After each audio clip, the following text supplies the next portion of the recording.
Restaurant style butter garlic prawns வீட்டிலே நீங்கள் பண்ணலாங்க. இந்த ரெசிபி வந்து அவ்வளோ ஃப்ளேஃபுல்லாக இருக்கும். பிடிச்சிருந்தா கண்டிப்பாக ட்ரை பண்ணுங்க.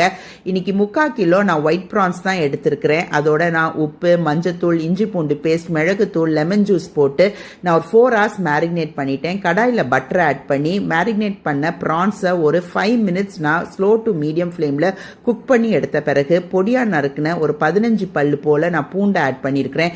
இதோட சில்லி ஃப்ளேக்ஸ் அண்ட் ஆர்கானோ மசாலாவை ஆட் பண்ணி கொஞ்சம் பச்சை வாடை போகிற வரைக்கும் நான் வதக்கி விட்றேங்க. அதோட அந்த ப்ரான்ஸையும் சேர்த்து அந்த மசாலாவோட நீங்கள் ஒரு 10 minutes குக் பண்ணாலே போதும். இறக்குறதுக்கு முன்னாடி ஸ்ப்ரிங் அனியன்ஸ் போட்டு இறக்குங்க. சூப்பர்பான பட்டர் கார்லிக் ப்ரான்ஸ் ரெஸ்டாரண்ட் ஸ்டைலில் உங்களுக்கு ரெடி ஆயிரும். இது சூப்பரான சைட் டிஷ்ஷாக இருக்குங்க. அது மட்டும் இல்லை, இது ரைஸ், சப்பாத்தீஸ், ரொட்டீஸ்க்கெலாம் ரொம்ப நல்லாயிருக்கும். குழந்தைங்களுக்கும் இது ரொம்ப பிடிக்கும். ஏன்னா அவ்வளோ ஃப்ளேஃபுல்லாக இருக்கும்.